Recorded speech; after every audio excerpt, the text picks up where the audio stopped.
आज मङ्सिर 19 गते मङ्गलबार साताको तेस्रो कारोबार दिन। आजको सेयर बजारमा पनि गिरावट नै आएको छ। पछिल्लो केही दिन यता लगातार बजार घट्दो क्रममा रहेको छ। ठुलो अङ्कको भने गिरावट छैन, सामान्य अङ्कले भए पनि बजार घट्दो क्रममा नै देखिएको छ। आज करिब 10 अङ्कले घटेको छ नेप्से र आज नेप्सेले 1837 बिन्दु आसपासमा चाहिँ क्लोजिङ गरेको छ। साथै कारोबार रकम चाहिँ बढेको छ। मार्केट घटे पनि कारोबार रकम चाहिँ तेज छ। 1 अर्ब 54 करोडभन्दा बढीको कारोबार आएको छ। आजको सेयर बजारको अवस्था के कस्तो रह्यो त? विभिन्न टेक्निकल टुल्सहरूको अवस्था के कस्तो रहेको छ?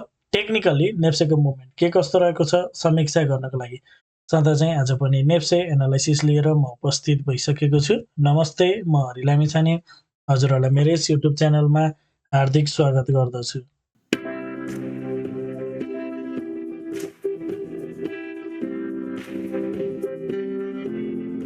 यस युट्युब च्यानल मार्फत मैले सेयर बजारसँग सम्बन्धित विभिन्न किसिमका भिडियोहरू लिएर आउने भएको हुनाले यदि हजुरहरूले अहिलेसम्म पनि मेरो च्यानल सब्सक्राइब गर्नुभएको छैन भने कृपया च्यानल सब्सक्राइब गरिदिनु होला र भिडियो पुरा हेर्नुभयो भने हजुरहरूले मैले भन्न खोजेको कुरा सबै सजिलैसँग बुझ्न सक्नुहुनेछ।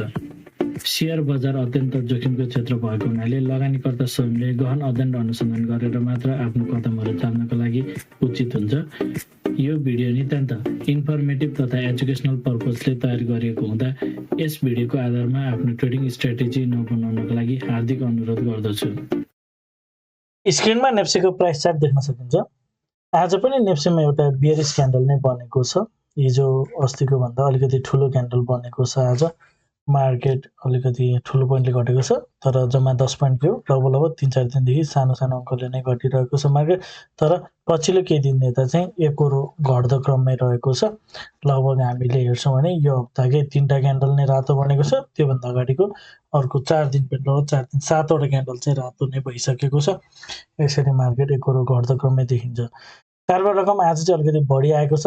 1 अर्ब लगभग 1.5 अर्बभन्दा बढीको कारोबार रकम छ। कारोबार रकम धेरै आउनुलाई चाहिँ हामी सकारात्मक रूपमा लिन सक्छौँ। मार्केट घट्नु बढ्नु त्यो अलग कुरा हो, तर मार्केट घटेर जाँदा भए पनि किन्ने मान्छे आएको छ भन्ने हिसाबले नै हामीले विश्लेषण गर्न सक्छौँ। बाहिरहरू हाबी भएको रूपमा लिन सकिन्छ। जे जस्तो भए पनि मार्केट टर्नओभर बढ्नु भनेको सकारात्मक कुरा हो। एटलिस्ट सेल भइरहेछ, तल बाई पनि भइरहेछ, त्यसरी बुझ्नु पर्यो।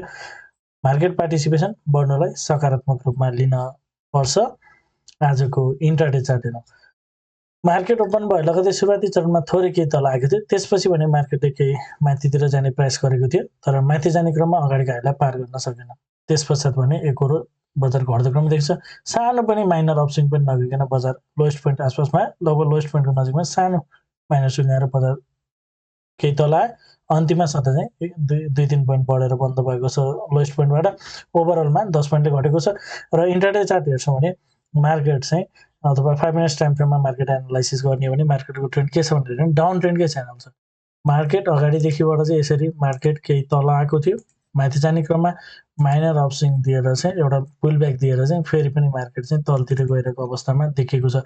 हिजोको भिडियोमा मैले हजुरहरूलाई सेयर गरेको थिएँ। हिजो चाहिँ डेली टाइम फ्रेममा इन्टरनल इनसाइड बार क्यान्डल बनेको थियो र एनालाइसिस चाहिँ हामीले लोवर टाइम फ्रेमलाई नै हेरेर मार्केटको डिरेक्सन यतातिर हुनसक्छ भन्ने एनालाइसिस गर्नुपर्छ भन्ने कुरा थियो। यदि मार्केटले चाहिँ यो तलबाट माथि जाने क्रममा जुन हिजो हाई क्रिएट गरेको थियो लगभग 1859 आसपासमा यो लेभललाई पार गरेर माथि गयो भने हामी मार्केटको लागि चाहिँ 1900 सम्मको टार्गेट सेट गर्न सकिन्छ भन्ने थियो। अथवा यदि त्यस्तो हुँदैन भने चाहिँ मार्केट करेक्सन यसरी तेज तल आएको बजार पुल ब्याक दिएर फेरि तलतिरको यात्रामा छ भन्ने कुरा थियो। मार्केटले अगाडिको लोलाई ब्रेक गर्दै तलतिर गएको छ। क्लियर डाउन ट्रेन्डको च्यानल देखिएको छ। 15 मिनट्स टाइम फ्रेममा मार्केटको चाहिँ यो लो अझै पनि कन्फर्म भएको छैन भन्ने कुरा थियो। अहिले पनि लोको खोजीमै रहेको छ मार्केट। यहाँदेखिबाट जुन हिसाबले तेज घटेर आयो, कुनै पनि किसिमको लो कन्फर्म गरेको छैन। मार्केट लोवर लोको खोजीमा नै रहेको छ र मार्केट यहाँदेखिबाट सार्प घटिसकेपछि एउटा सानो माइनर पुल ब्याक दिएर तलतिर गइरहेको छ।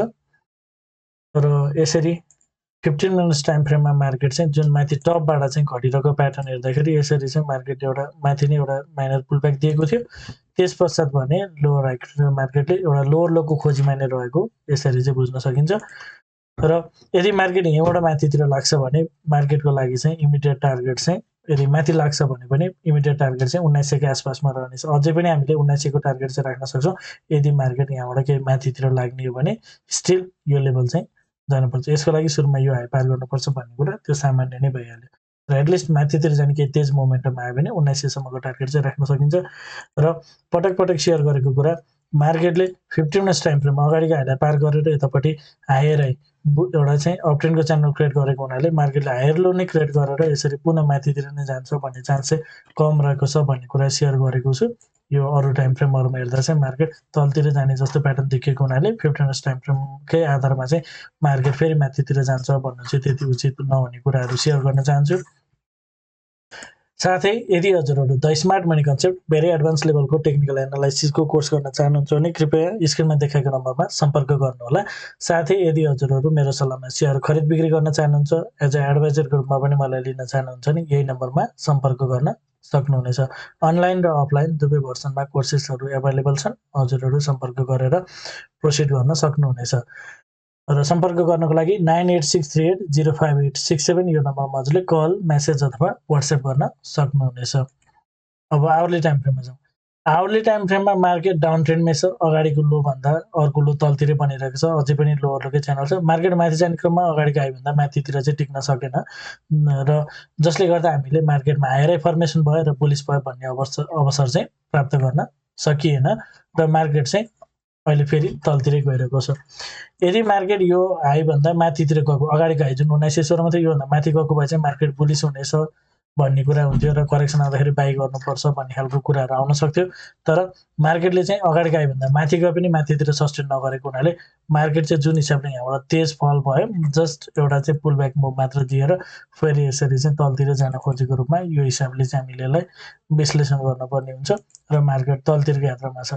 र हिजो मार्केट अलिकति केही तल आइसकेपछि यहाँबाट केही माथितिर पुलब्याक जाने प्रयास गरेको थियो, तर भेरी माइनर पुलब्याक, एकदम सानो पुलब्याक मात्र दिएर मार्केट चाहिँ फेरि तलतिर चाहिँ झरिसकेको देख्न सकिन्छ।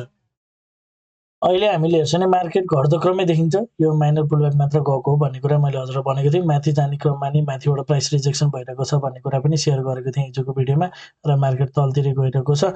डाउन ट्रेन्ड कन्टिन्युसन छ। अन्तिमको क्यान्डल हेर्दा थोरै केही माइनर अप्सन गए पनि अल्टिमेटली बजार चाहिँ डाउन ट्रेन्ड नै छ र यो लोलाई चाहिँ ब्रेक गर्न छ। 1816 मा रहेको लोलाई चाहिँ फेरि पनि ब्रेक गर्छ कि भन्ने खालको दिन्छ। एटलिस्ट मार्केट माथितिर जान्छ भन्नको लागि मिनिमम पनि केही माथितिर गइहाल्यो भने पनि 1826 भन्दा तल झरेर मात्र मार्केट चाहिँ केही माथितिर जान सक्छ भन्ने कुराहरू बुझ्न सकिन्छ।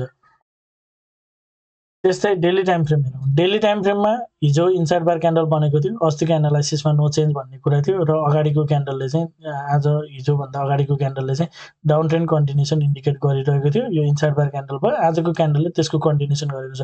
आजको क्यान्डलले पनि डाउन ट्रेन्ड कन्टिन्युसन, आजको क्यान्डल पनि डाउन ट्रेन्ड कन्टिन्युसनवाला नै क्यान्डल बनेको छ। कुनै पनि किसिमको रिभर्सलको अथवा करेक्सन यसो एकचोटि माइनर अपस्विङ जान्छ कि भन्ने खालको इन्डिकेसन चाहिँ छैन, डाउनफलै भइरहेको देखिएको छ। र डेली टाइम फ्रेममा पनि मार्केटले चाहिँ यहाँ एउटा लो लगाएर चाहिँ माथितिर जाँदै थियो, तर अगाडिको हाईभन्दा माथितिर टिक्न सकेन। त्यसपश्चात मार्केट फेरि यसरी चाहिँ फल भइरहेको देखिएको छ। र विकली टाइम फ्रेमहरूमा एउटा चाहिँ 1800 को लेभलमा फेरि पनि एउटा डिमान्ड क्रिएट भएको हुनाले मार्केट चाहिँ साइडवेज बसेको रूपमा साइडवेज बसेको हुन सक्ने आकलन गर्न सकिन्छ। अल्टिमेटली मार्केटले यो 1800 को लेभललाई पनि ब्रेक गर्न सक्ने पोसिबिलिटी चाहिँ नकार्न मिल्दैन भन्ने कुरा अगाडिदेखि नै हजुरहरूलाई सेयर गर्दै आइरहेको छु। कन्क्लुजनमा भन्नुपर्दा 5 मिनट्स टाइम फ्रेममा डाउन ट्रेन्डको च्यानल छ, मार्केट घट्दो क्रममै देखिएको छ।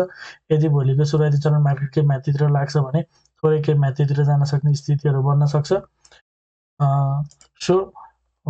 त्यस्तै 15 मिनट्स टाइम फ्रेममा मार्केट डाउन ट्रेन्डमै छ, यो लो अझै पनि कन्फर्म भइसकेको छैन र मार्केट यदि केही राम्रो मोमेन्टमहरू देखियो पनि लगातार घटिरहेको छ डेली टाइम फ्रेममा, सो केही माइनर अप्सविङ जाने भयो भने पनि बजार चाहिँ म्याक्सिमम टार्गेट भनेको 1900 को आसपासमा हुन आउँछ र त्यसको लागि बजारले इमिडिएटली यतापट्टिको रिसेन्ट हाई पनि पार गर्नुपर्ने हुन्छ।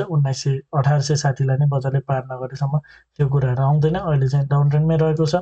त्यस्तै आवरली टाइम फ्रेममा बजार चाहिँ एकदम इम्पल्सिभ मुभ गएको थियो माथितिर, तर अगाडिको हाईभन्दा माथि सस्टेन गर्न नसकेको हुनाले यो करेक्सन चाहिँ डाउन ट्रेन्ड कन्टिन्युसन हो, करेक्टिभ मुभ होइन भन्ने हिसाबले हामीले बुझ्नुपर्छ भन्ने छ। र मार्केट घटिरहेको क्रममा देखिएको छ। अन्तिम क्यान्डलले थोरै केही मार्केट माथितिर लगे पनि अल्टिमेटली डाउन ट्रेन्ड कन्टिन्युसन नै छ। त्यस्तै डेली टाइम फ्रेममा आज एउटा बेरिस क्यान्डल बनेको छ, अगाडिको क्यान्डलहरूसँग कम्बिनेसन गरेर हेर्दा डाउन ट्रेन्ड कन्टिन्युसन नै देखिएको छ। आगामी दिनमा बजार केही तलतिर जान सक्ने कुरा अझै पनि देखिएको छ। हजुरहरूलाई मेरो भिडियो के कस्तो लागिरहेको छ कमेन्टमा जानकारी गराइदिनु होला। भिडियो मन परेको छ, उपयोगी भइरहेको छ, भिडियोले हजुरहरूलाई केही सहयोग पुर्याइरहेको छ भने भिडियोमा एक लाइक भने अवश्य गरिदिनु होला। साथै च्यानलमा नयाँ हुनुहुन्छ, पहिलोपटक हेरिदिनुहुन्छ अथवा अहिलेसम्म पनि च्यानल सब्स्क्राइब गर्नुभएको छैन भने च्यानल सब्स्क्राइब गरिदिनु होला भन्न चाहन्छु। हवस् त, धन्यवाद, नमस्ते।